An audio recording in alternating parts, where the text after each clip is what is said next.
unlimited data for as low as $45 per line. And this holiday, get a Nextub on us when you buy a Pixel 4 with a little help from Google Fi. A phone plan by Google.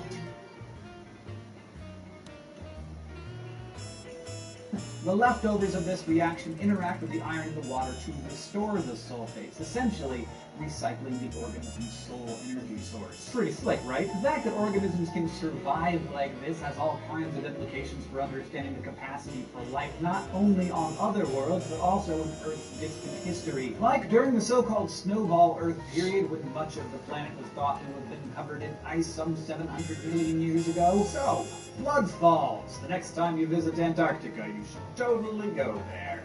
Well, I'm probably not going to go there. It's cold.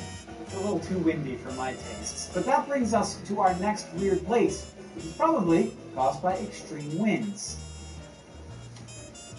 Hansing Forest of Kaliningrad is exactly the kind of place where you'd expect to find a werewolf creeping through the mist. Located in a place called the Curonian Spit off the Baltic Sea on the border of Russia and Lithuania, the strange forest is known to locals by a jollier name, the Drunken Forest. Because, well, the stand of pine trees looks more than a little schnockerd as they twist and curve, stretching upward in contorted loops to find their way to the sky. And here's the thing, no one knows why these trees look like they're grinding to Marvin Gaye. Of course, theories abound, some suggesting unstable soil is the cause, or beetle damage, or even nuclear radiation. Local legends say that crawling through one of these tree loops in the right direction will earn you an extra year of life. A more popular, non-magical theory suggests powerful winds were the original shaping force. And there is a precedent for that. If you've ever hiked into an alpine zone forest, you've probably seen patches of stunted, twisted, super cool mini trees called Krumholtz. They get so thoroughly clobbered by harsh, cold winds that they end up growing more horizontal than vertical. But some people think that the trees in the dancing forest have been trained to grow that way. Humans have long been manipulating trees for commercial or aesthetic purposes, and Mr. Miyagi and his bonsais. It was all about tree shaping. Humans can train a young tree to grow in unconventional ways by laying a heavy object on its skinny trunk, sometimes for years. The tree, just like the houseplant in your windowsill, wants to grow toward the sun, really bad, and no weight is going to stop it from reaching the light. A process called phototropism. And whether plants are made to bend intentionally or not, the effects of phototropism can change.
Go to Hollywood, Florida, on the Democratic line. Good morning.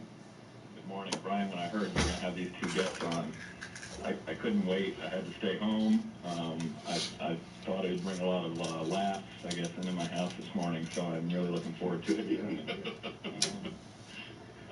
I would be interested in you asking, unless I missed it, I think Andrew answered it, but I didn't hear it from Christopher, about whether whether they agree that America is one of the greatest or the greatest nation on the earth.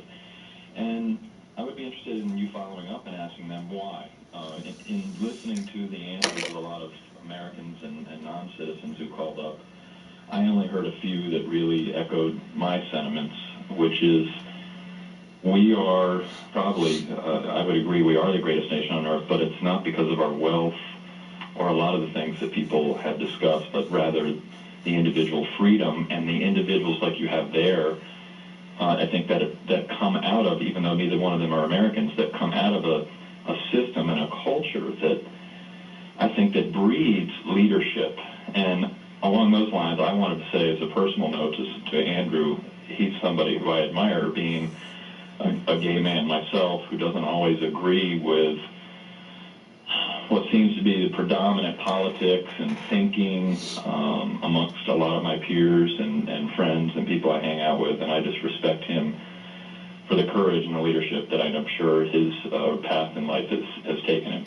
Thanks, Hollywood. I hope these two, if you're going to stay home this morning, do begin to entertain you at some point. But now we're being serious for a moment. He didn't really ask a laugh-inducing question. No, he did not. He had come out, but he asked one slightly lugubrious, but a perfectly good question.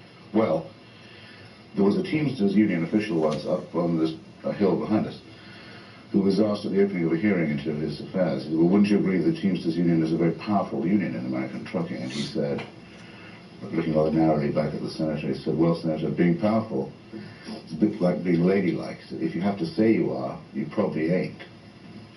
So I think I like America most of all on the days when people are not going around shouting, USA, USA, we're number one, we're the greatest. I prefer the days when they don't do that, but when they're probably most to be admired. It's a case of always think of it, never speak of it.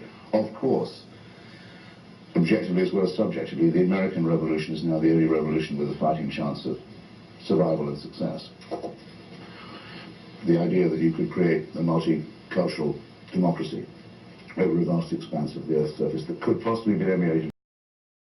Chicago Democratic Line, good morning. Yes, good morning. Good morning, gentlemen. Morning.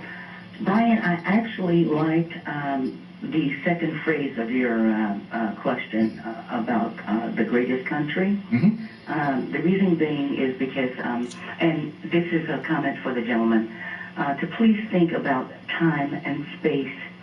I'm pretty sure that countries prior to us, Roman Empire, Germany, other great countries, when I say great countries, I mean in time and space, they too thought that they were the greatest country on earth.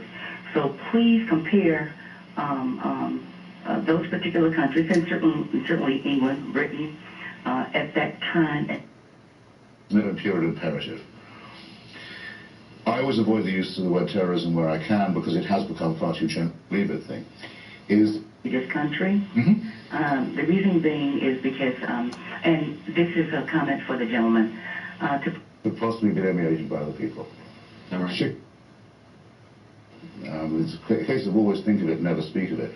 Of course, objectively as well as subjectively, the American Revolution is now the only revolution with a fighting chance of survival and success. Yo. The idea What's that up, you guys? could create a multicultural democracy. We're almost over done vast with this expanse of the Earth's surface piece that could possibly be emulated by other people. here. Chicago Democratic Line, good morning. yes, good So morning, close to Brian. being there. Good morning, gentlemen. Morning. I can. Brian, I actually liked the second phrase of your question about the greatest.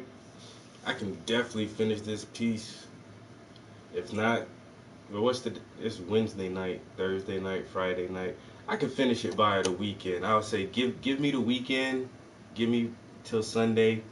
If I don't finish it before Sunday, it'll definitely be finished on Sunday, and I'll post it on social media next week. Already took some photos off my camera, edit them a little bit. I have those ready to be printed out. As soon as I print those out, I'll throw those on the canvas. But right now, I currently have 2 projects going, and this one is This one is 98% finished. The next project, it has the underpainting on it, but it's another self-portrait. I paint myself a lot. So we'll be working on that one next. But I definitely want to get at least 1 or 2 more images on canvas. At least over the weekend maybe, or at least get the pictures printed out, and I can start them next week one day. I'll be on vacation starting next week for the holiday thing. So I'll have full days, several full days in a row to get some new stuff started. The last 2 pieces I completed, I still haven't varnished them yet.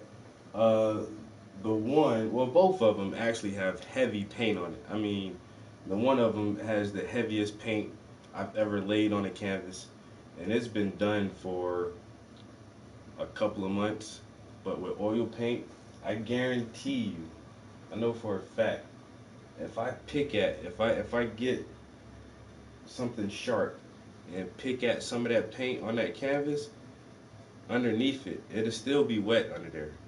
And I'm pretty sure that paint is thick enough where the core of it will remain wet for years to come.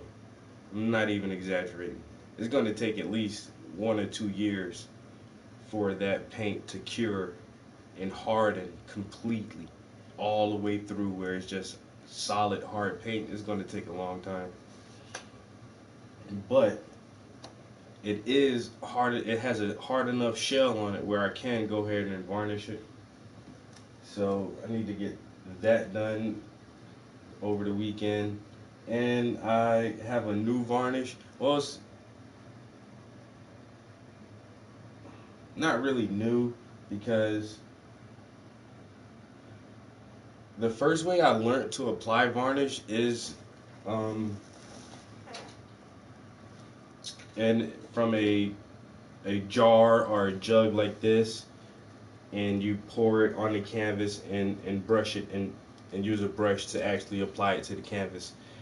For the past few years, I've just been using spray cans of varnish, and I decided to do that just so I don't dirty a brush, because I am lazy. I just hate dirtying a brush just for varnish, and the varnish is just a clear coat, so it doesn't take a long time. You know, even a really big piece, you can varnish it in 5 minutes. You're done. Like, I hate dirtying a brush just for like 5 minutes of shit. So I tried the spray can varnish. It works. It's aerosol, so it does create a little bit more fumes in the air, but you know, I have a room just for that shit. I spray it in there, open the windows, close the door, and it's good. But I notice a lot of professional artists that I admire and I follow and try to keep up with, you know, their current projects and what they're working on. Just as inspiration and ideas for myself, I noticed they use this varnish. Like, a lot of people use this as their go-to varnish, and this is Gamblin's original formula, Gamvar Gloss picture varnish.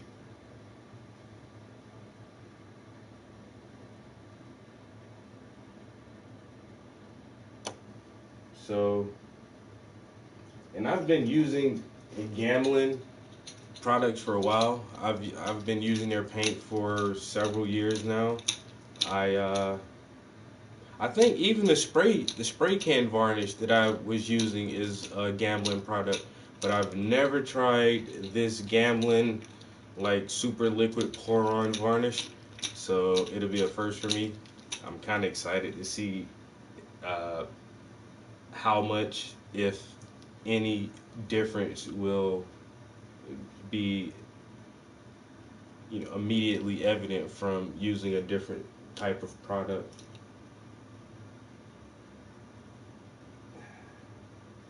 And when things work for me, I like to stick with the same shit because my art is my baby. So I hate trying new shit because it might not work, and then it feels like I'm fucking up a painting or something. I hate doing that. But Gamblin makes really good products. I really like their paint, so figured I'd give it a shot. I caught this on sale. This stuff is kind of expensive. I think a regular price, this is a little more than $20 or something like that. Like maybe like $21 or $22. I think I caught it on sale, or I had a coupon or something and got it for like $16 or something. Brush applied, do not spray.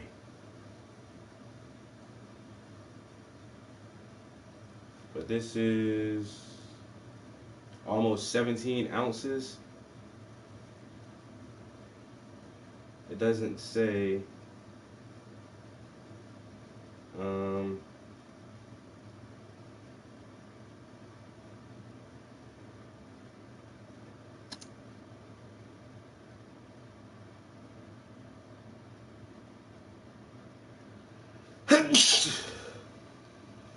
it doesn't say how much square footage you should get out of this one container.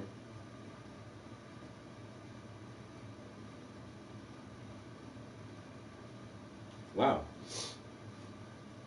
Never knew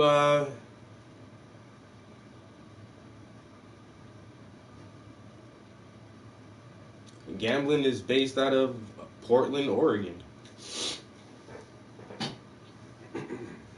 Made in the US. So is the United States the greatest country? Our nation? Is the United States the best place to live right now in the entire world? The reason being is because, and this is a comment for the gentleman, to please think about time and space. I'm pretty sure that countries prior to us, Roman Empire, Germany, other great countries, when I say great countries, I mean in time and space, they too thought that they were the greatest country on earth. So please compare those particular countries, and certainly England, Britain, at that time and space, they too thought that they were the greatest. Thanks. Mr. Hitchens. Well, look, we're obviously not, we haven't exhausted this topic, clearly. Why not think of America as a lucky country, for example? It has oceans on either side of it. It has reasonably tranquil neighbors on the land. It managed to buy Louisiana for a knockdown price, and the Louisiana meant, the purchase meant this whole central sway of the United States.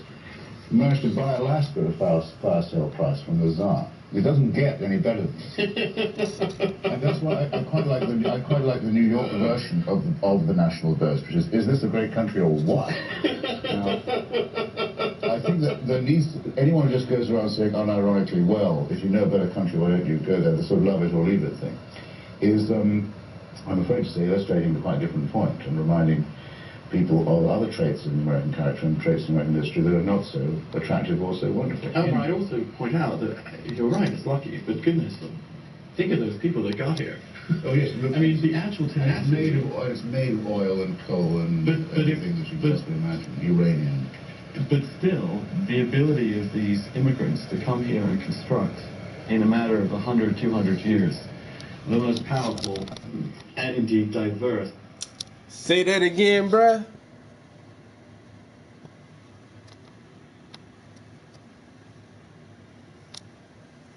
They did who constructed what now?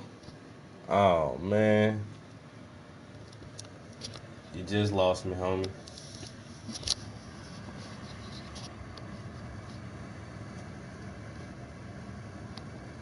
And I had an argument with somebody once about like the construction of America, and the dude was like, "Well, yeah, you guys did the work, but we came up with the ideas. Who you think came up with the railroad, the steam engine?" And I'm like, "Yeah, you're true. That's true. That's true, bro. But when motherfuckers is fighting for their life and their homelands are being ravaged and pillaged, and they're being sold into slavery, motherfuckers ain't got time to be engineers and architects. Motherfuckers just trying to survive for 300 years. So yeah, y'all came up with a lot of good ideas, and we did most of the back-breaking work, but shit would have been different if Europeans just stayed in Europe. You don't know who would have came up with what.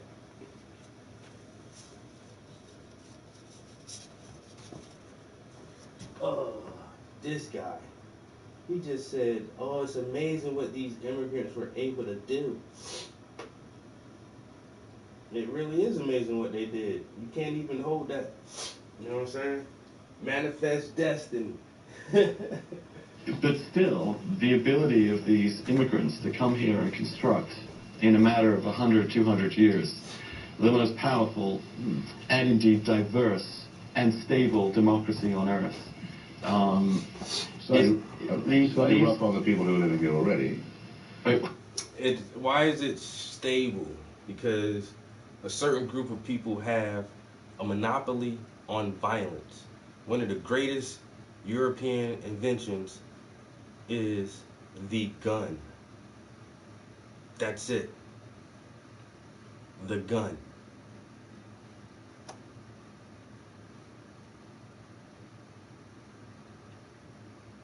And after the invention of the gun, monopoly on violence.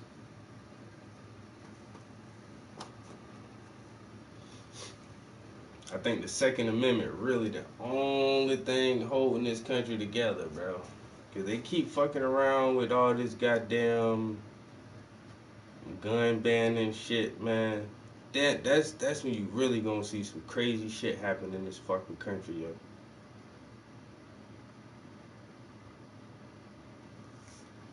This was one of the last nations come into existence, yo. America's the youngest shit, yo. But the motherfuckers did that shit with violence.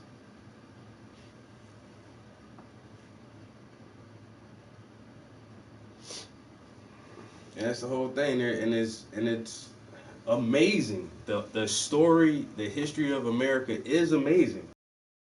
It has been accomplished. You know what I'm saying? But does the end justify the means? How did the prosperous individuals in this nation get to be so prosperous? How is this system set up and organized so well?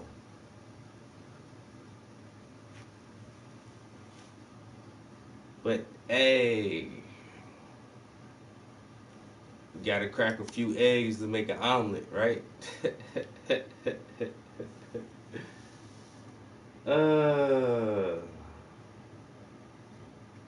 That's why this is my birthplace, the only country I've ever lived in. I've never really left this country. You know what I'm saying? And spend an extended amount of time abroad, actually ingrained in a different culture. And so motherfuckers like, oh, well, what's better than America, this and that, and I can't hardly argue that point because I've actually never lived anywhere else. I just know, like, I really do have a love-hate relationship with this country, yo.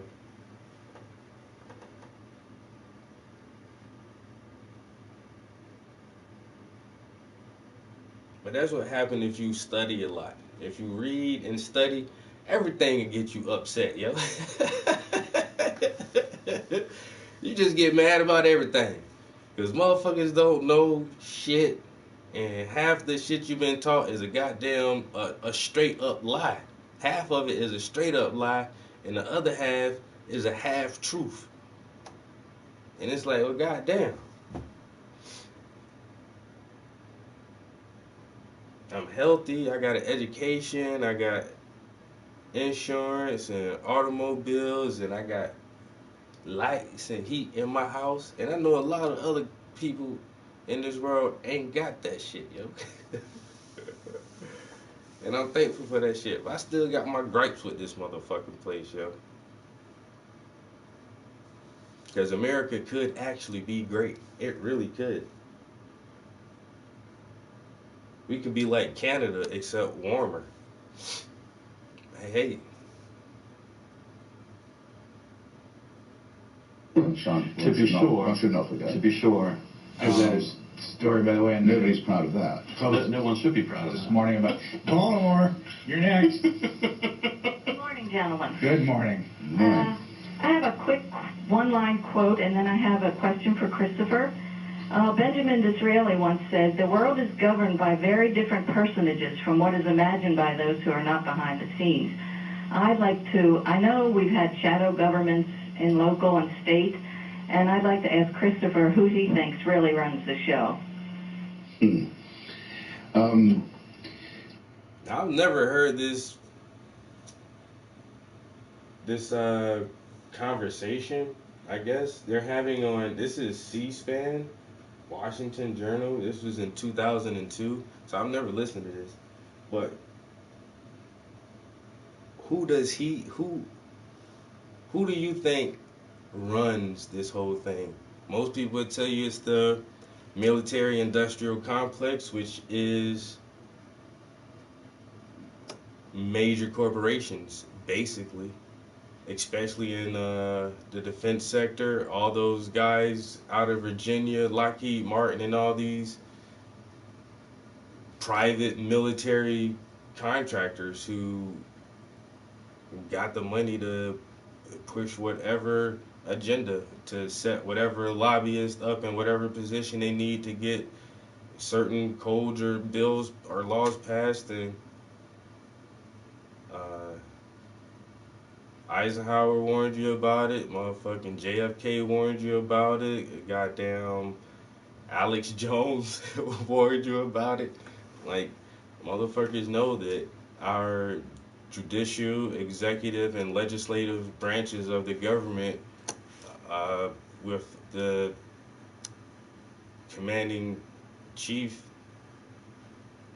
they really don't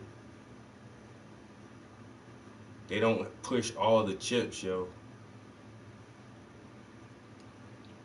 The fucking Federal Reserve banking system or cartel or whatever you want to call that shit is a private organization. America doesn't make money. Most people won't ever fucking realize this shit, and it's getting to the point where most of our currency is digital, and so we don't deal with a lot of physical cash as much as we used to actually read what's on these Federal Reserve notes. And it's not made by the United States of America. We don't make money. The Federal Reserve makes Federal Reserve notes and give those to the United States to put into the market. And it's weird. So a combination of the banking system and the military-industrial complex, that's the real government. That's whose agenda we're gonna follow no matter who you elect as a president. Now let's see what Christopher Hitchens says about it. One of the great things about living in America is that there's the fantastic number of beliefs that there are about who's really running it, which is, the Constitution says, should be, as it were, you and me. There are people who believe it's the Illuminati, there are people who believe it's the Jews, there are people who believe it's the Freemasons, there are people who believe it's just corporate America or the military-industrial complex. I think that there is a danger at the moment that there's too much of a lottery about who controls things, and that the price of entry into that lottery is very expensive. That's what I meant earlier by the relationship between corporate culture and organized crime with the Enron. business. I hope and believe that many Americans, despite their current sort of patriotic unity, are really annoyed, if not incensed, at the ease with which rich crooks can get access to the highest circles of the government. Mr. Sullivan, and the way in which the government considers that that's nobody's business but theirs. Now, there should be a real outrage about that. Let's go to Long Island, New York, on the Republican line. You're on the air. Good morning, gentlemen. Thank you for your program. It's the first time I'm calling. My question is... Did they try to cut that man off for mentioning who people think the real government is? The Jews? The motherfucking Illuminati? The corporations, the military-industrial complex? People think it's all got it. Exactly. Let's go to the next caller. But he said it's a fucking shame how the rich people can get their fucking hands in this shit and move and shake shit. Everybody knows that. It's not our fucking, it's not elected officials who truly run this shit. That's why Trump don't give a fuck. Trump ain't no genius. But the motherfucker ain't no damn dummy neither. You know? The man he ain't no fucking idiot. So he don't give a fuck about this shit, yo. This motherfucker don't read. He don't write essays. He ain't no motherfucking. He ain't passed the bar exam. Motherfucker don't know shit.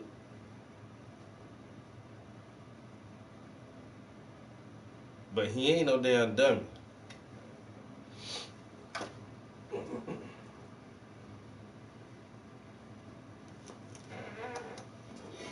He just say dumb shit.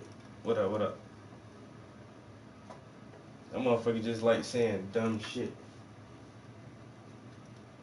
He told the one little girl who be going around talking about climate change, talking about she need to chill out and calm down and act like a teenager and go watch a movie with your friends.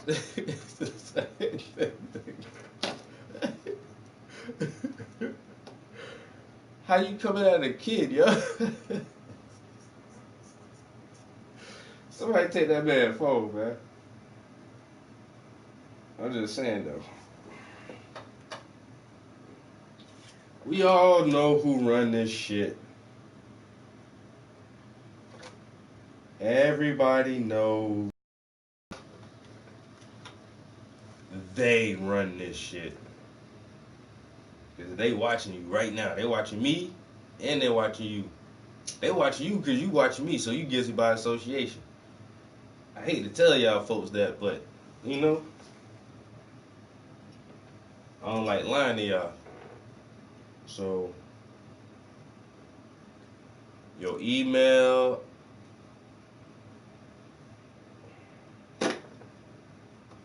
your Netflix account, they got tabs on all that shit.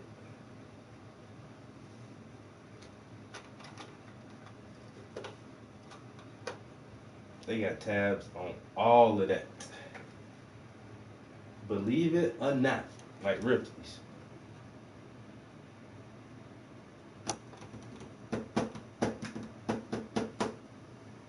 Like Ripley's. Believe it or not. That man said Illuminati, military industrial complex. Next caller. Address to Mr. Hutchins, please. It's a two-part question. Number one, in order for America to be the greatest nation on earth, can you explain at what price? Isn't it at price of exploiting other countries, their natural resources, and bringing all the brains and all the talented people here?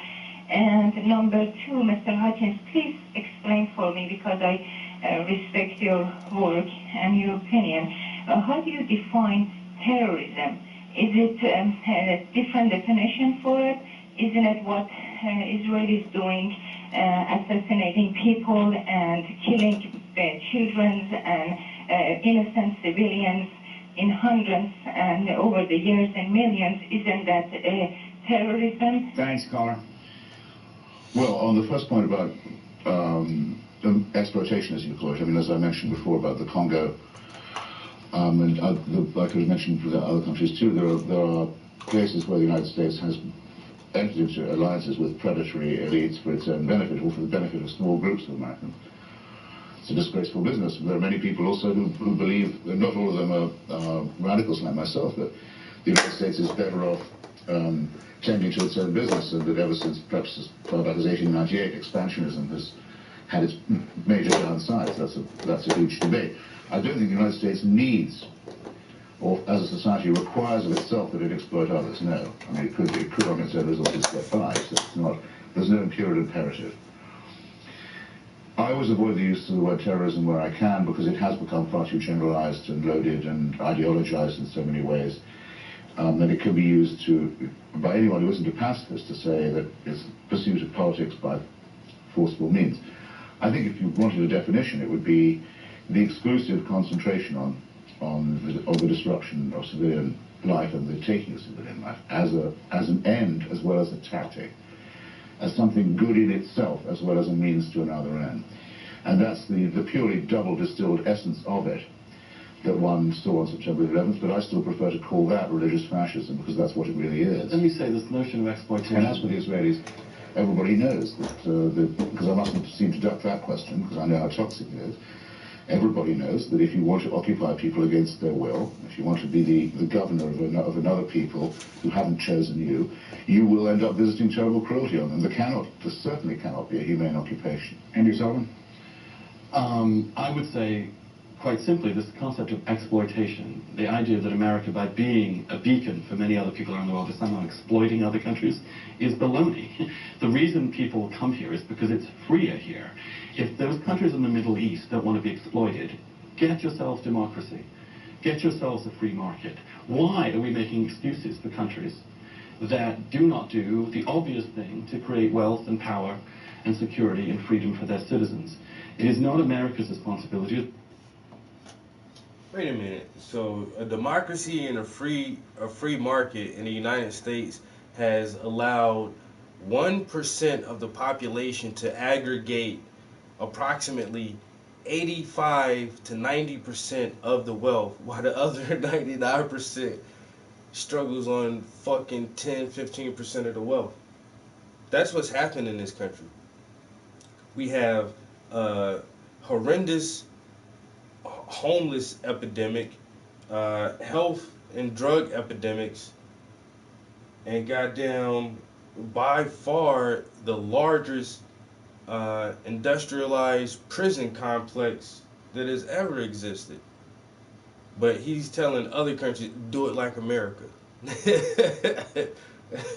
Do it like we do it. Do it this way, and you guys wouldn't get occupied, and nobody would exploit you for your natural resources.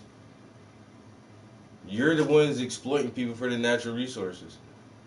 And then you go over here and you decimate these other countries and say you're liberating them, and then you place your puppet politicians in this pseudo-democratic new state or republic you want to form for these people, and that shit don't ever work either.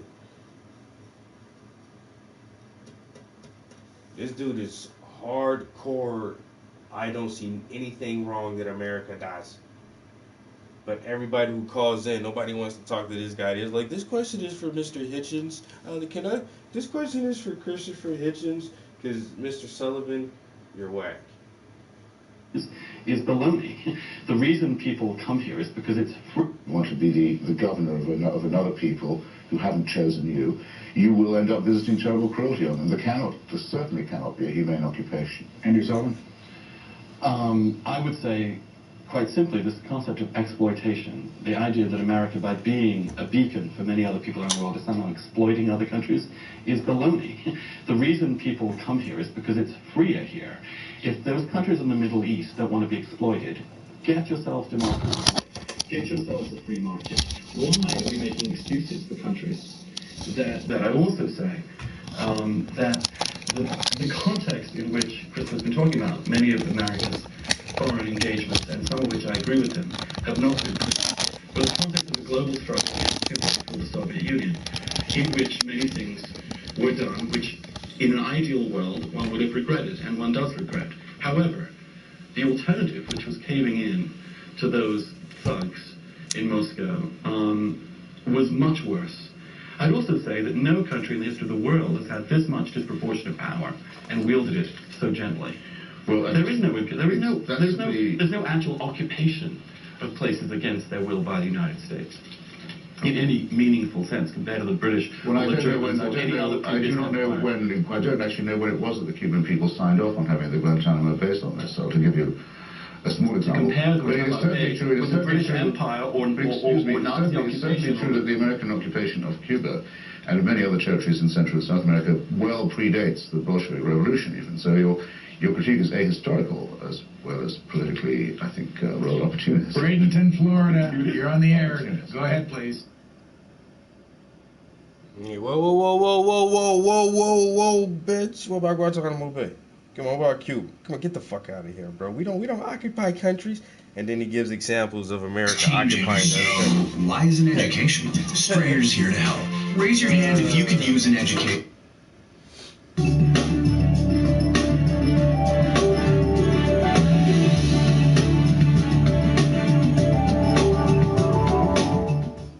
If a person exists who would say, now that I don't believe in God, I'll stop giving money to... And see, I don't really listen to a lot of, what I do. I don't listen to a lot of Christopher Hitchens on politics because I know him as an atheist speaker. Really, is where I normally hear him from. So that's what I actually on that part right there. I clicked on that link because I thought he was gonna be talking about some atheist shit, but he was on that politics shit. But he ain't no dummy though. And like I said, everybody who called in wanted to talk to him. This question is for Mr. Hitchens. I don't care anymore. I don't think there is such a person. And if that were so, it would be a very strange religion that they'd been professing. Who will organize good works in the absence of religion? Why is it that in survey after survey, religious people do give more, and religious people watch less television and use drugs less and use alcohol less? This is what religion is down to. It has social utility. It's very impressive to me. Okay, good. It's very often the first thing. When we debate with Catholics, they always change the subject to charity right away. With Jews, it's usually a little later. You just said that they... And with Muslims, it's at the all the time. Because what else can they don't want to defend their faith. But you just said the opposite. You just said that they don't want to defend their faith. They don't want to say, they feel uneasy talking about redemption, salvation, all this kind of thing. But look at the good work we do. If you talk to the Mormons, they'll say, you may not think much of Joseph Smith. And I say, you got that right.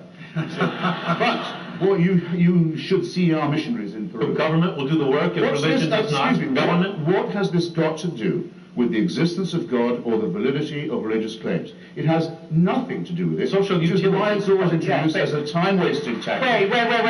No, don't applaud that. Nothing to do with it.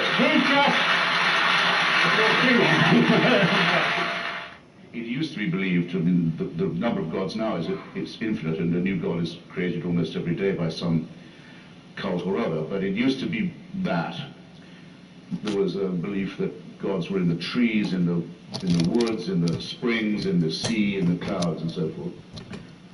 Polytheism of a kind. Then something a bit more polytheistic, like Olympus, where there was at least a location for the divine, but it was multifaceted.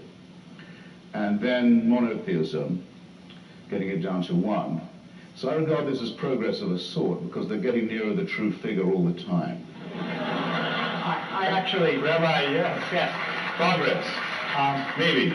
Which is which, by the way, is why the Vatican, in its old days, was very upset by the concept of zero. Didn't like zero at all, the most important number of all, the number without which you can't do anything. Which wasn't there in Roman numerals. No, it was invented in Islamic civilization. And also struck them as a sinister import from in partibus infidelium, from pagan lands. But also the concept of zero was very troubling for theism, and must be, and does indeed remain so. It's one of the many, many ways in which theism is not compatible with scientific worldviews. Again, piling on completely unnecessary assumptions. It's also inviting a question that will make you uncomfortable. If you say that no, it's because God has given you free will. I have to ask you, how do you know that? Well, are you assuming that we have free will? Are you assuming that we have free will? If you answer, then give me another source. If you answer my question with another question, I'll still answer it. Okay. I will still answer it, even though your question is an answer to mine. Rather, not an answer, a response to mine. Yeah. The view I take about free will is that, of course, we have free will because we have no choice but to have it. I was, and I still, to some extent, am a dialectical materialist, and I also think there are some ironies in the universe as well as in history. But to say, of course we have free will, the boss says we've got it, is to make a mockery of the whole concept. And it's also to invite the question, what kind of tyranny is this that you want?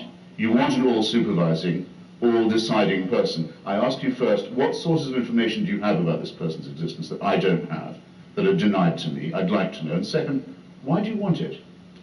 Why do you want to arrive at a terminus of unfreedom, where there is a celestial authority upon whom all things depend, and from which all things flow? Why do you want that, and how on earth do you know that there's any case to be made for its existence? Yes, please. That's a I don't think that's a terminus of unfreedom. I think you're only free when you've declared against it, frankly. That's the beginning of freedom, is the emancipation. Is that the tyranny of theocracy, yes. Islam makes very large claims for itself.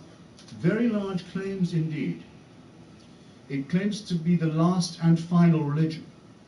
The last and final revelation. When you see bumper stickers, everyone says you can't reduce major things to a bumper sticker. It's not my idea to have bumper stickers saying Islam is the solution.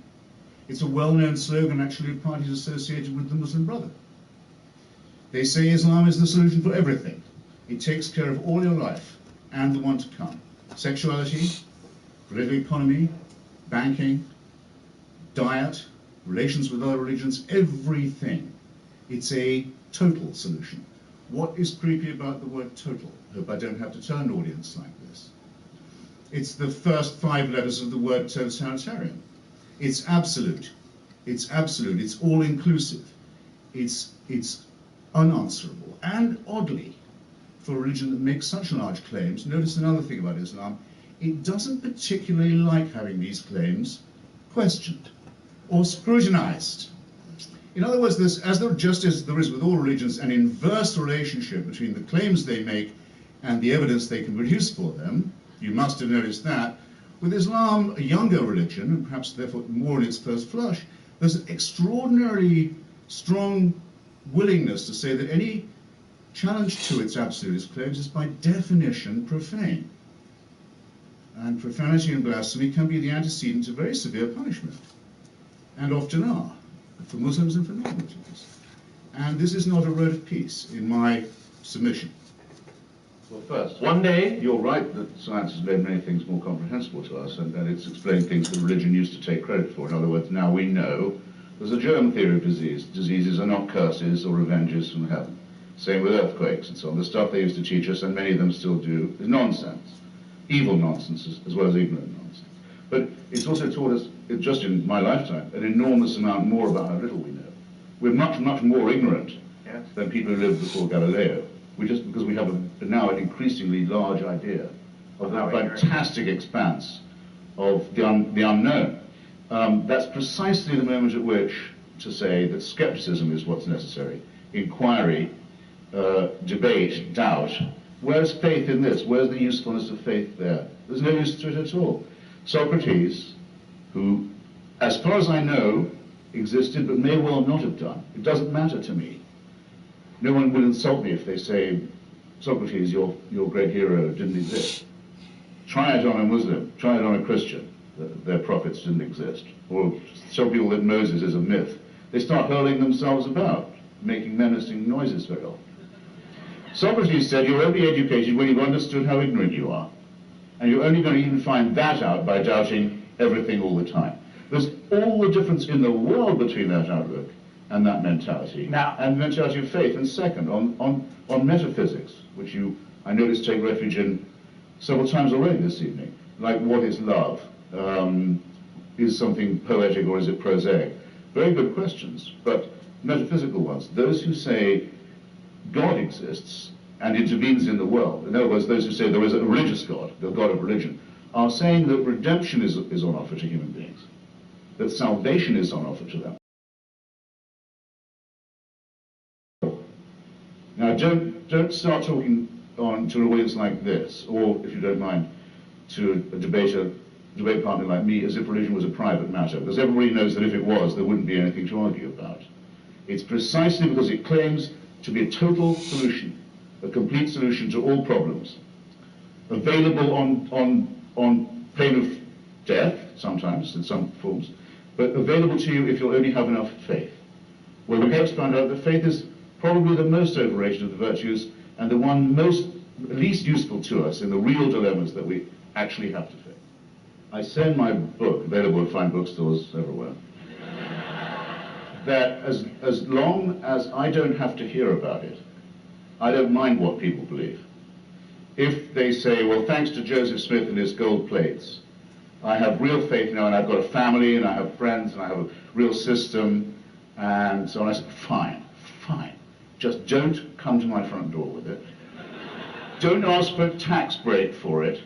Don't ask my children to be taught it in the school. Did you sign up tonight thinking you wouldn't hear about it? And I asked the question in the book. People think they have a personal relationship with the Creator, and they're the possessors of a wonderful secret. And it must feel, I've never felt it, but I presume it feels great. Why doesn't it make them happy? They're not happy. They can't be happy until everyone else believes it too. They go out and proselytize, very often. And here's, I can't let your last answer go. Very often in the guise of charity. You notice how often that religion, rather than answer the questions that I've put, like how do you know there's a God, what evidence do you have for it? Which you say, well, lots of good people do good things because they're religious. Well, let's take the most recent pressing case. Richard Dawkins and I and a few others in the response to the Haiti earthquake set up an emergency charity for people of non-belief to give to, because so many charitable organizations are in fact proselytizing groups. So we raised about $2 million in a weekend, and all that money goes straight. And by the way, thank you. If you go to Richard's website, you can find out more about how to donate to this, because it's permanent. It's going to stay in being. All that money went straight to Doctors Without Borders, of course, and the International Red Cross, which, though it has a cross, isn't a religious organization. Both these organizations are already in Haiti. They're proven. None of the money goes to support any missionary activity. None. And the Scientologists and all the others who turned up in Haiti, and the people who turned up in Haiti to kidnap babies to convert them to their faith, and the Catholics who turned up and said, standing in the ruins of their own cathedral, with 250,000 Haitians buried under the rubble, said, God spoke here today, and you should listen to his message. Don't tell me that's good. Don't tell me that's good. That's wicked. It's proselytizing. It's proselytizing with the helpless, using them as objects of charity and conversion. It's lying to people. But there's also a lot of wrong to lie. Why is the leader of Egypt's huge Christian minority suddenly compelled to make a TV appearance? Because one of his bishops had said in an interview that he thought that some of the verses of the Quran showed signs of having been added later on and to have been later accretion. And Pope Shenouda was forced on the television to say, it's not that didn't happen, it's it couldn't have happened. It shouldn't even be discussed.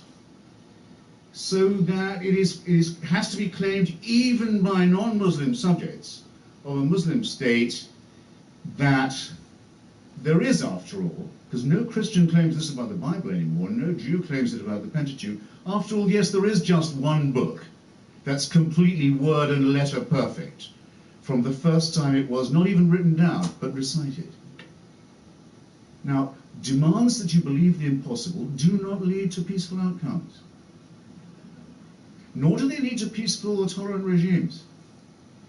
And I'm not going to ask you which Muslim country you would like to live in. I don't know whether Professor Ramanel will tell us which one he would pick if he had to, because I don't have to ask you a question like that, because it's already in your mind. I mean, I think it's very good to know that we're born into a losing struggle. I think that the stoicism that comes from that and the reflection that comes from that is very useful. I'm not very impressed by people who say, well, I wish it wasn't true, so I'll try and act as if it isn't. It is true. Everything is governed by entropy and decline and annihilation and disaster. And you're born into a losing struggle, and because you're primate mammal, you know you are, and you know you're going to die, and that there'll be a lot of struggle and pain on the way. I don't want a world without anxiety and grief and pain and struggle. I can't get it. No one's saying you but can't those have who offer that. it to me, I spurn the gift. I don't want what you want. I don't want the feeling of eternal love and peace. Love and peace, very, very overrated in my view. One of the many reasons actually I should despise all religions equally, but I do in a way. But in one way which I prefer Judaism to its rivals is that the emphasis is more on justice than on love. I want to go to the Rabbi. Why is that not misanthropic of you? That attitude. Misanthropic doesn't mean I have to hate people. Well, it means I respect. It means I respect them enough. It means I respect them enough not to offer them false consolation. I do think it's important. The realm of illusion will not help you to cure this condition. Now, you're right. I was surprised to find myself saying, Professor, when you say that the problem is not the book, but the reader. In the case of the Quran, that is certainly true of me. It's true probably of every book I've ever read, that there are difficulties I have with it, or capacities I don't have with which to approach it, to understand it. But if I'm reading the Quran, I certainly say, well, I can't tell whether this book is the word of God or not. I can only doubt that there is such thing. But I can hope that this was a bad day for God.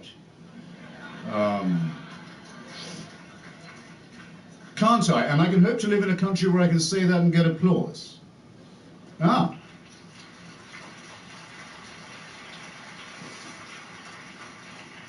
Yes, and even mirth. And don't think that isn't a precious thing, and don't think it's being compromised. I'm coming to that. I don't like the idea of a paradise reward for martyrs. Don't like it. It's not me somehow. Don't like the account. Don't like the early accounts of village squabbles with the local Jews who've taken a look at the new claimant to be the Messiah and decided about him what they decided about the previous claimant. He's no good. Not up to snuff. Do you think the Jews are ever going to be forgiven for that, by the way? For rejecting 2 in a row? I don't think so. And I don't see why they should hope for. I don't see why they should hope for forgiveness either. And still I'm allowed to stand here and say this. And there are many parts of Europe I couldn't do that anymore. Or I'd have to be very careful in who I'd invited for the audience. I couldn't do it easily on the air. Couldn't do it easily in print. Couldn't do it easily in public. Couldn't do it on certain campuses. Couldn't do it with certain publishing houses. Now, all of this has been done to us by the wrong Muslims. Well, let's get together then, isolate who these wrong Muslims are, who've imposed a culture of violence-backed censorship upon us, and let's get rid of them and have an honest discussion about the text and the reader. And I think the ball is in your court, Professor, on that. Just to stay with my own profession, the thing I know best. Not one major media outlet, print or broadcast, has yet shown you what the Danish cartoons actually look like. Yale University Press, which commissioned a book on them which was to include the cartoons, as how could it not, eventually panicked. Yale University Press panicked and published the book without the cartoons over the objections of its author. Everybody knows what I'm talking about. The President of the United States and the head of the Joint Chiefs a few days ago were so pulverized with fear that they had to address personally in pleading tones a Christian nutbag in Florida who might have been or might not have been about to commit a minor act of blasphemy. Is this the culture that Islam wants us to have in relation to it? One of, if you like, preemptive submission, preemptive cowering, backed by the fear of force, because that is not multiculturalism. That's nothing like the gorgeous mosaic. That's actually the absolute negation of what a multicultural system would be like.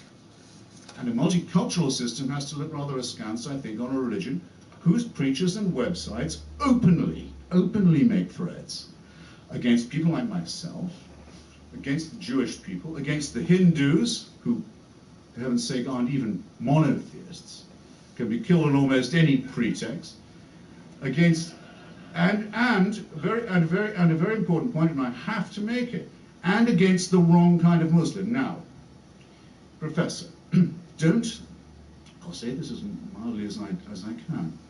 Don't, you may not be aware that you were, and I'm saying I don't want to increase the area of unexpected offence taking that's been so hugely broadened by the sensitivities of a religion that has the answer to everything.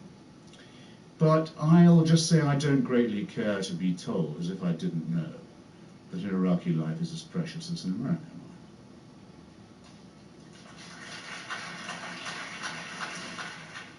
life. Well, if you'll pardon me, I won't share any of my griefs with you. But I've never had one, or known anyone who had one, who's had the faintest consolation from religion, and indeed being told, as the Christians tell them, that they're off to a better place and so on. I think it's positively wicked thing to do. I think lying to the dying for a living. What self-respecting person can do that? And you know it's a lie because, just tell me how you know it's a lie, since you assert it again and again. Because the person saying it cannot possibly know it to be true. And therefore it's a lie. They don't have access to information. Even if they believe it, it's a lie. Yes, it's a lie. But how do we create, for those who aren't able or don't desire to walk around in despair, or to walk around in irony, in a world that can bring plenty of despair? Try it, fine. But I think it's manifestly clear lots of people don't choose that. So what does atheism offer? Well, it offers the chance of living without illusion, which I think it says that philosophy and literature will do a great deal more for you. There's a lot more morality in them. There's a lot more ethical discussion in Dostoevsky, say. It may be true, but who will present them in our society, in a real society? Who will present them in a way the creator is? For now, I'm presenting. There he is. For now, I'm presenting. I can't do... You're going to be very busy. I can only appear in my own person here. I can even say that to some extent it works for me. This irony, I think, is tremendously useful, as is philosophy, especially the philosophy of Spinoza, especially in times of anguish. And the realization that there's no false consolation can actually cheer you up. Once you face the fact that you're born into a losing struggle, things immediately appear a great deal more manageable in some ways. And really, of the remarks against this neighborhood, not one of these remarks couldn't have been made by a devout member of the Muslim Brotherhood. And what I want to ask him is this: if anything of what he says is true, is he really saying that he would prefer me not to be myself, not to be an unbeliever, and someone who believes in irony and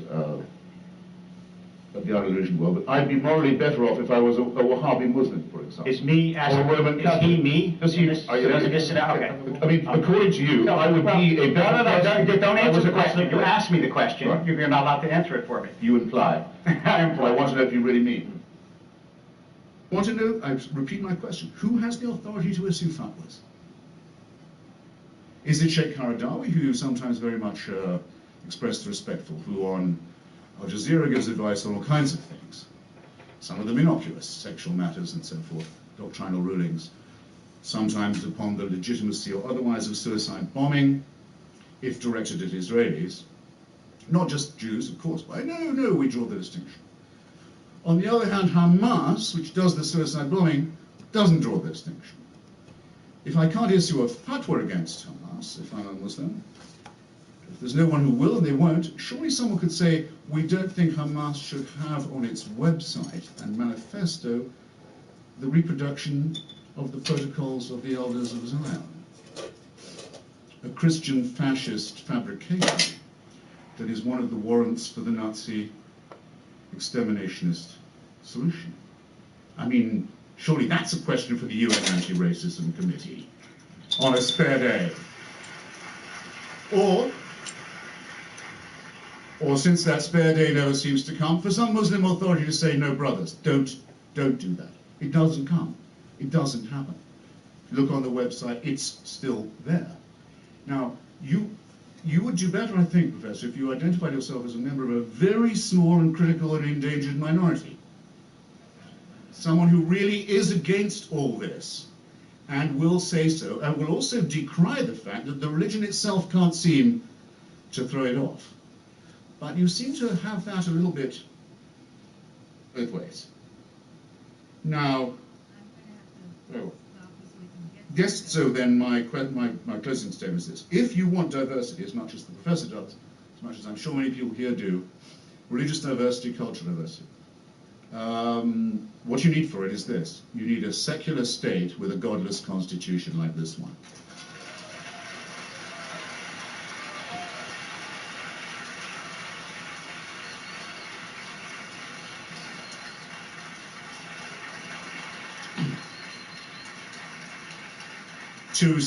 To speak as you did of the Ottoman Empire as a place where there were not just Muslims, but Christians and Jews, is either not to know yourself, or to expect others to have forgotten, or not to know what it meant to be a non-Muslim under the Caliphate, or under any similar theocratic Muslim authority to this day. No, what we need, secularism is the only guarantee of religious freedom, and yours and that of every other Muslim we will defend. But you won't be surprised that we have some questions for you in the meanwhile. Thank you. May I ask, Christopher Hitchens, you've debated Rabbi David Wolpe on this subject. You've debated the Reverend Al Sharpton. Yes. What's the difference between these debates? Well, the Reverend Al Sharpton is another case of the damage done by to society by religion, because once it was agreed by the rest of America that black people are best led by preachers, and once it was agreed to write out of the civil rights record the heroic black secularists like Bayard Rustin and the great black union leader Philip Randolph, who actually organized with the help of United Automobile Workers the March on Washington. Once all that had been forgotten, and we decide, yeah, black people, they really love their preachers, then once Dr. King has gone, it's one succession of junk demagogues after another, all of them given the mantle because they're in holy orders. There's no fraudulence you can't get away with in this country if you get the word reverend put in front of your name. Questions from the Sharpton's audience? a very conspicuous example of that. Well, I'm certainly not going to criticize Islam for not having it. And in fact, it would be your vis-a-vis in this discussion was horribly in error in any case, and that Christianity never had only one pope, and still doesn't.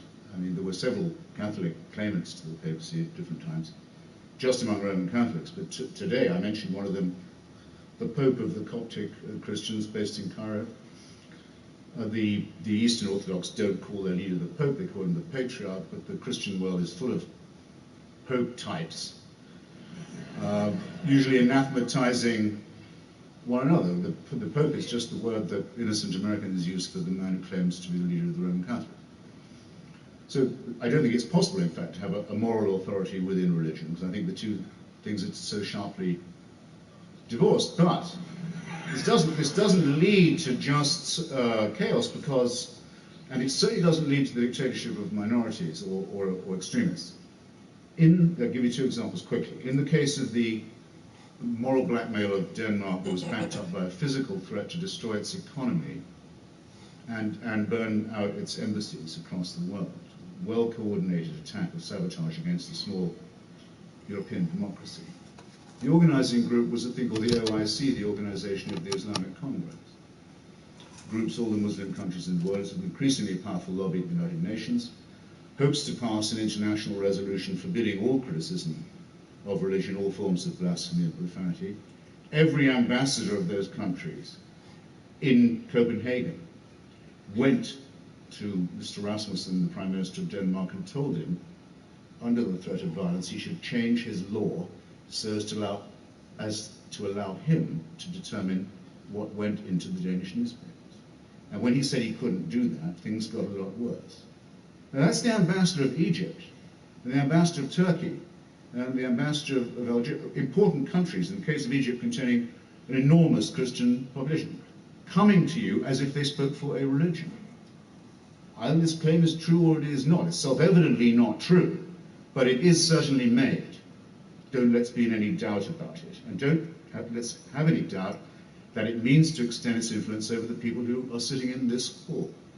Second, very quick, the fatwa against Salman Rushdie, in other words, the offer of money to suborn murder for the crime of writing a work of fiction in his own name by the spiritual leader of Shia Islam, that's what the fatwa meant then, means now, was, after the murder of many people, associated or not with the publication of the book, repudiated ostensibly by the Iranian government after long pressure and lobbying at the United Nations, about 10 years ago, I think that was. But I've been since then, I've had the pleasure of going to Friday prayers at Tehran University, twice, to hear the sermon. And on both occasions there were banners and slogans saying that the Imam's holy sentence against Salman Rushdie will never die. It hasn't died with the Imam.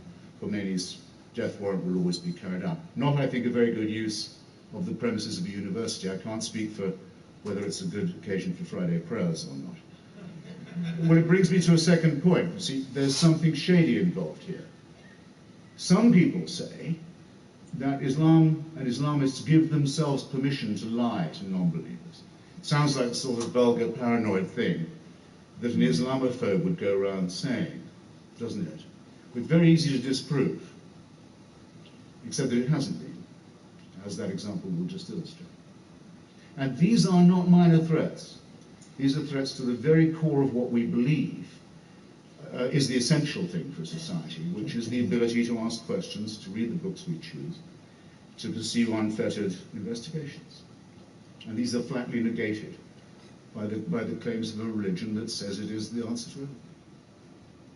I can't paraphrase him properly, but you really ought to get hold of, it's easy to find on Google, a lecture given by Lawrence Krauss, I regard as the greatest living physicist. And it's about the quantum, and it's about a whole universe from nothing. It's exactly how you get from nothing to something, in fact, quite a lot of things. One means by which this happens is the following. Every second that we're speaking, a star the size of our sun or bigger goes out, blows up or goes out. That's been the case every single second since the first moment of the Big Bang. It's a lot. That'll be a lot of suns going out as we speak. And there's a lot of annihilation, isn't it? There's a lot of destruction. It's on a rather what you might call almost a wasteful scale. It does have the positive outcome, though, that we are all constituted of those materials. We are made of stardust. Now, I find that a rather more majestic and wonderful and even beautiful idea than, say, the idea of the burning bush. A bit more impressive. Gives you more to think about. Are they mutually exclusive? Are they mutually exclusive? Wouldn't God make you a stardust? One has the virtue of being true and provable and studyable, which the other doesn't. And I do think that the verifiability of something is a virtue. Are we simply material? Yes. So we don't have bodies, we are bodies. Until 50,000 years ago, there were 4 other kinds of biped, humanoid, not unlike us, still living on the planet, died leaving no descendants. We're the only survivors of those people. That family were the last. We don't know if they had gods or not. So you think it's inexplicable? No religion ever invented appears to have known that these creatures even existed, because the religious are forced to believe that the only really significant event that happened in the human story happened about 3,000 years ago. And is that inexplicable? Are we just waiting? That's not true. No, that's factually all of this massive Big Bang cosmological churning and destruction and annihilation, which is parallel, by the way, on our own Earth, where 99% of all species that have ever been on the planet have already gone extinct, leaving no descendants. All of this could be part of a plan. There is no way an atheist can prove it's not. But it's some plan, isn't it? With mass destruction, pitiless extermination, annihilation going on all the time, and all of this set in motion on a scale that's absolutely beyond our imagination, in order that the Pope can tell people not to jerk off. When I say the American Constitution is godless, I mean, I was quoting the title of a famous study of it by Professor Israel Kramnik. What I mean by that is to say, the US Constitution only mentions religion and God in its preambles when it means to say the ways in which they must be kept out of the public square. That happens to be a fact about our Constitution and the reason why we still have it. Otherwise the Republic would have been destroyed long before. And that its First Amendment says that religion can be no business of the government. A statement no Muslim society could begin to make. Thank you. All religions are wrong in the same way, in that they privilege faith over reason, but they're not all equally bad in the same way all the time. I mean, if I'd been writing in the 1930s, I would certainly have said that the Roman Catholic Church was the most dangerous religion in the world because of its open alliance with fascism and anti-Semitism, which the damage from that our culture has never recovered from and never will. But at the moment, it's very clear to me that the most toxic form that religion takes is the Islamic form. The horrible idea of wanting to end up with Sharia, with a religion-governed state, a state of religious law, and that the best means of getting there is jihad, holy war, and that Muslims have a special right to feel aggrieved enough to demand this, I think is absolute obscene wickedness, and I think their religion is nonsense. And in its entirety. The idea of God speaks to some illiterate merchant warlord in Arabia, and he's able to write this down perfectly, and it contains the answers to all you. Don't waste my time. It's bullshit. But I was very struck, because this is the core question, so we might as well revisit it. I was very struck this week reading, I'm sure you saw it, the Pope's brother, Monsignor Georg Ratzinger, who runs the choir school in Regensburg. He's discovered recently there's been some unpleasantness at this school, of which he was the steward for about 20, 30 years. He said he didn't know about any of that, and sure he claims not to have taken any part in it, but he said he did used to smack the boys around quite a lot. He said until Bavarian law changed and made it illegal for teachers to hit children. I thought, well, I don't want to be told anymore that without religious people we wouldn't know what morality was. He didn't know this until the secular law intervened and taught him how to behave. Now, wait. What is the church, what is the whole racket of the church in this? Protecting itself from it, saying they were ordered, don't go near the courts, don't go near the police, we'll sort this out among ourselves. And they say they're the people who prevent us from succumbing to moral relativism. I'm not hearing it from them. I'm sorry, it's insulting to be talked to in that way. The great recent governor of this state, Mr. Romney, wants to be president. Okay, there's a constitutional issue here. Mormons are supposed to say that they're prophet, as they call their leader. His word is sovereign over anyone else's, including the Constitution of the United States. So Romney has to say, and finally people did force him to answer the question, well, do you think that about your prophet? He said, no, the Constitution takes precedence in all cases. Fine. So to the extent that he's an acceptable person, it's to the extent he's not a Mormon. The discipline of secularism is necessary to civilize these superstitions.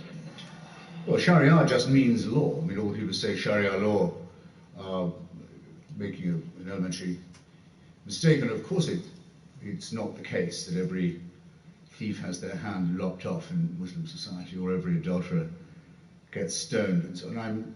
I'm perfectly sure that's not just because it would diminish the labour force so radically, or so to speak, disable it. I think it's more because of something I've claimed to notice elsewhere, which is that religion is man-made. And so there are enormous discrepancies in how these things are promulgated and also how they are enforced. Most countries and societies come quite early and easily to the conclusion that their own religions are in one form or another. All right, guys, I did my little after work hour. Trying to add a little color and highlights to the hair. I'll probably go over that hair again. But it's getting to the point where, like I said, man, this thing is done. I put the nose rings in there. I'm gonna go over that one nose ring and add some bright white color, lighten it up some more. Their tattoo. I did some more under their tape. Y'all can't see that. Worked on the beads a little bit more, trying to make them look nice and round.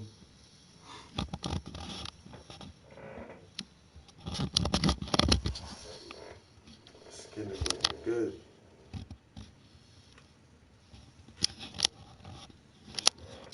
And the hair.